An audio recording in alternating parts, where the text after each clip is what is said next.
3월 19일 목요일 새벽 우리에게 주신 하나님의 말씀은 마가복음 8장 1절에서 26절까지의 말씀입니다.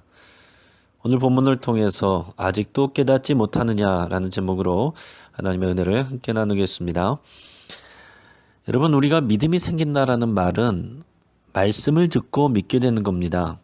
그런데 우리가 말씀을 듣고 스스로의 능력으로 깨닫는 것이 아니라 하나님이 계시하여 주셔야 우리가 깨달을 수 있는 겁니다. 하나님의 계시라는 말은 감추어져 있던 것이 드러나는 것입니다. 이것은 우리가 드러내는 것이 아니라 하나님이 스스로 드러내실 때 그것을 우리가 하나님의 계시라고 하는 겁니다. 하나님의 본질과 하나님의 계획과 뜻은 우리 인간이 다 알 수가 없습니다. 하나님의 뜻은 기본적으로 가리워져 있고 감추어져 있습니다. 그래서 그것을 신비라고 부릅니다. 하나님의 뜻과 하시는 일은 인간이 다 이해할 수 없는 신비인 겁니다. 그런데 하나님의 숨겨진 복음의 비밀을 열어 보이시고 실제로 드러내신 분이 예수 그리스도세요. 예수님 자신이 복음이고 진리이십니다. 예수님이 하시는 일들이 하나님의 뜻이고 본질입니다. 같은 내용을 들어도 순수하고 겸손하며 갈망하는 마음으로 주님께 나아가면 주님이 하시는 말씀과 행위들의 의미를 깨달을 수 있게 됩니다. 복음서에서 예수님은 12명의 제자들을 데리고 다니시면서 훈련시키십니다. 하지만 그들은 종종 예수님께 믿음이 없다, 왜 깨닫지 못하느냐라고 혼나곤 했습니다. 가룟 유다 같은 이는 죽을 때까지 예수님 옆에 있었으면서도 그 복음을 깨닫지 못했습니다.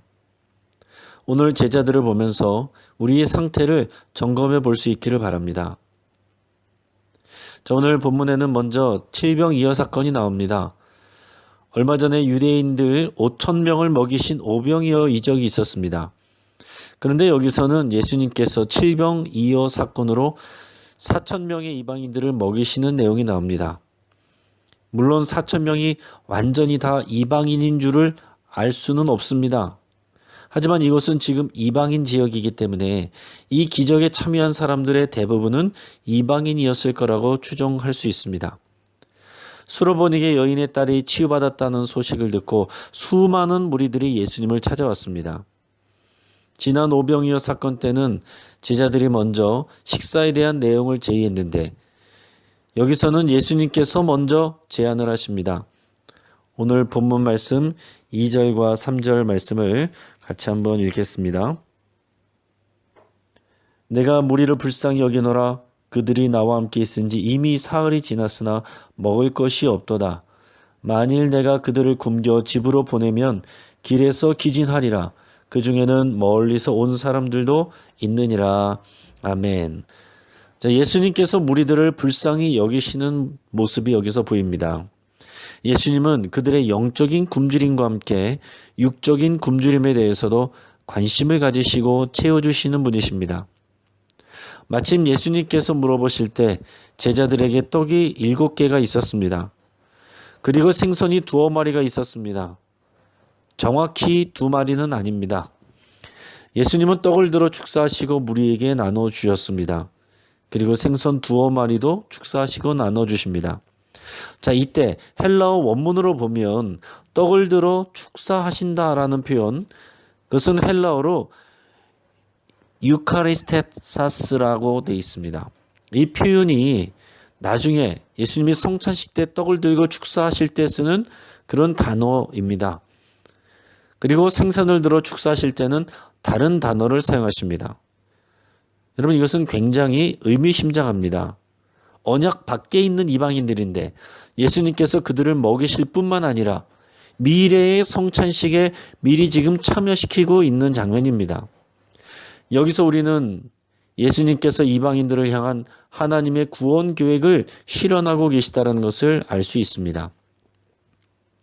자, 그리고 떡이 7개였고 먹이고 남은 떡이 7광줄이었습니다. 7은 성경에서 완전수입니다. 이것은 상당히 상징적이죠. 예수님이 지금 4,000명의 무리를 적은 떡과 물고기로 먹인 기적 그 자체보다 더 중요한 것은 이를 통해서 예수님이 메시아적인 구원의 식탁에 이방인들을 초대하신다라는 겁니다. 그리고 7개의 떡으로 7광주리를 남기시는 것은 완전하고 풍성한 하나님의 은혜를 나타내는 겁니다. 우리는 단순히 떡을 먹이신 사건을 넘어서서 우리의 영적인 생명과 육적인 필요를 완전히 채우시고 공급하시는 예수 그리스도를 볼 수 있어야 됩니다. 자, 여기에 대한 바리새인들의 또 반응이 나옵니다. 바리새인들은 이러한 예수님을 바르게 보지 못하고 오히려 예수님을 시험하며 표적을 보여달라고 합니다. 오늘 본문 말씀 11절 12절 말씀입니다. 바리새인들이 나와서 예수를 힐난하며 그를 시험하여 하늘로부터 오는 표적을 구하거늘 예수께서 마음속으로 깊이 탄식하시며 이르시되 어찌하여 이 세대가 표적을 구하느냐 내가 진실로 너에게 이르노니 이 세대에 표적을 주지 아니하시리라 하시고, 자, 이미 충분히 보여주고 계심에도 불구하고 과연 예수님이 메시아인지 표적을 보여달라는 겁니다. 그들이 말하는 표적이 정확히 무엇인지 알 수 없습니다. 그러나 자기들이 인정하는 방식으로 예수님이 표적을 보여야만 내가 믿어주겠다라는 이런 식의 교만한 말과 행동인 겁니다. 마가복음은 그들이 예수님을 시험한 것이라고 표현합니다. 예수님을 힐난하면서 이 말을 했다고 그랬어요. 그들은 진정으로 하나님의 표적을 소망하는 것이 아닙니다. 그저 예수님을 시험하고 넘어뜨리려는 계략을 실행하고 있는 것입니다. 예수님은 마음속으로 깊이 탄식하셨습니다. 진리 대신 예수님이 가르치시고 이적을 보여주셔도 믿지 않으려는 자들에게는 믿음이 생기지 않기 때문입니다. 하나님의 아들이요 메시아인 예수님도 탄식하게 만드는 이 고집불통이요 교만하며 믿음이 없는 바리새인들, 이 모습이 지금도 얼마든지 교계 안에 있을 수 있습니다. 혹시 내 자신이 그 안에 속하지 않았는지 점검하는 이 사순절 기간이 될 수 있기를 바랍니다. 또 이후에 이제 제자들의 모습이 나옵니다. 또 한 번 떡과 관련된 소동이 이제 보고가 됩니다. 제자들은 어느 날 떡 가져오기를 잊었습니다. 배에는 떡이 한 개밖에 없었습니다. 이때 하필 예수님이 제자들에게 무슨 말씀하셨냐면 너희는 바리새인들의 누룩과 헤롯의 누룩을 주의하라 이렇게 경고하셨어요. 여기서 누룩은 교만이요 불신의 태도를 말합니다. 자, 그런데 제자들은 이 말을 이해하지 못하고 예수님이 떡이 없어서 그런 말을 하신다라고 자기들끼리 수군거렸습니다. 예수님은 이를 아시고 제자들을 책망하십니다. 오늘 본문 말씀 17절에서 20절까지의 말씀입니다. 예수께서 아시고 이르시되 너희가 어찌 떡이 없으므로 수군거리느냐 아직도 알지 못하며 깨닫지 못하느냐 너희 마음이 둔하냐 너희가 눈이 있어도 보지 못하며 귀가 있어도 듣지 못하느냐 또 기억하지 못하느냐 내가 떡 5개를 5,000명에게 떼어줄 때에 조각 몇 바구니를 거두었더냐 이르되 12이니이다. 또 7개를 4,000명에게 떼어줄 때에 조각 몇 광주리를 거두었더냐 이르되 7이니이다. 자, 예수님은 이 답답한 마음으로 제자들에게 말씀하십니다. 아직도 알지 못하며 깨닫지 못하느냐 너희 마음이 둔하냐 너희가 눈이 있어도 보지 못하며 귀가 있어도 듣지 못하느냐 또 기억하지 못하느냐. 예수님은 오병이어 사건과 칠병이어 사건을 다시 상기시키시고는 물으십니다. 아직도 깨닫지 못하느냐. 예수님은 하나님의 아들이시고 진리이시며 복음의 핵심이십니다. 그런데 그런 예수님과 함께 다니고 그 말씀을 많이 듣고 예수님이 하신 일을 보았음에도 불구하고 예수님의 실체를 보지 못하고 그 말씀의 진정한 뜻을 듣지 못하고 복음의 비밀을 깨닫지 못하는 제자들의 둔한 마음을 책망하고 계십니다. 예수님은 그들을 강제로 바꾸시지 않습니다. 예수님은 예수님이 하실 일을 하시고 전하실 것을 전하시지만 여기에 대해서 마음을 열어 보고 듣고 기억하고 깨달아야 될 것은 바로 우리들 자신입니다. 마음으로 보고 듣고 깨닫고 기억해야 됩니다. 보여지는 현상 너머에 있는 진리를 깨닫고 발견해야 됩니다. 물론 이것은 우리의 능력이 아니라 우리가 하나님 앞에 믿음의 자세로 겸손함으로 나아갈 때 성령님께서 깨닫게 도와주시는 거지요. 오늘날 우리의 믿음은 어디에 바탕을 두고 있습니까? 우리가 경험한 신앙생활입니까? 아니면 교회의 전통입니까? 교회 프로그램입니까? 예수님은 우리의 마음이 둔하지 않기를 바라십니다.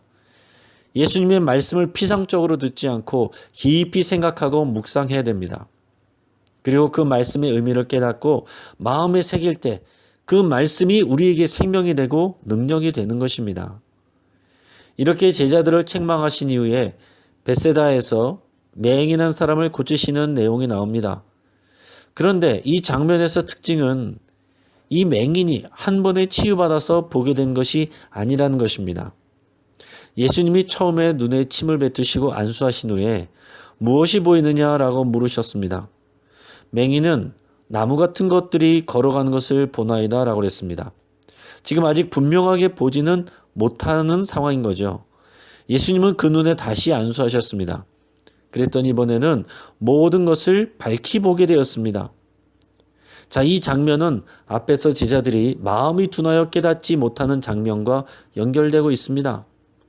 예수님의 제자들이 조금씩 진리의 눈을 뜨고 예수님을 알아가지만 한 번에 완전히 이루어진 것은 아니다라는 거죠. 사랑하는 여러분, 이제 오늘 말씀을 정리합니다. 예수님은 우리들의 완전한 공급자이십니다. 육체적인 필요도 채우시지만 더 중요한 것은 우리를 메시아적인 잔치 식탁으로 초대하시는 그런 분이시라는 겁니다.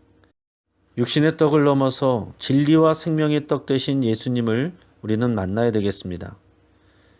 자, 또한 예수님은 제자들에게 아직도 깨닫지 못하느냐라고 책망을 하십니다. 우리는 주의 말씀을 듣고 깨달을 수 있도록 성령의 도우심을 구해야 되겠습니다. 말씀을 관찰하고 판단하는 자세가 아니라 말씀 앞에 겸손히 나아가야 되겠습니다. 그리고 예수님의 제자들은 맹인의 경우와 같이 한 번에 영적인 눈을 뜨지 못하고 여러 차례 실수를 통하여 진짜 예수님을 보게 됩니다. 우리는 진짜 눈으로 예수님을 보고 있습니까? 아니면 육신의 떡에만 주목하고 있습니까? 진리와 생명의 떡 대신 예수님께 집중할 수 있기를 바랍니다. 자, 오늘의 말씀을 붙잡고 함께 기도하겠습니다. 육체의 필요와 영적인 은총을 위해서 함께 기도하겠습니다. 주의 말씀을 들을 때에 깨달을 수 있는 하나님의 계시를 달라고 또 함께 기도하겠습니다. 마음이 둔하여지지 않도록 함께 기도합시다. 말씀을 듣고 깨달으며 순종하기로 결단하길 바랍니다. 또한 어려운 때에 부담이 가중되는 맞벌이 부부 또 독거노인 자영업자들을 위해서 함께 기도하겠습니다. 또 진정으로 예배를 사모하고 주님을 사랑하는 성도들로 우리가 자라가기를 위해서 함께 기도하겠습니다. 오늘과 내일 태풍급 바람이 분다고 합니다. 하나님께서 주의 사랑하는 자녀들 성도들의 건강 또 생명을 지켜주시기를 위해서 함께 기도하겠습니다.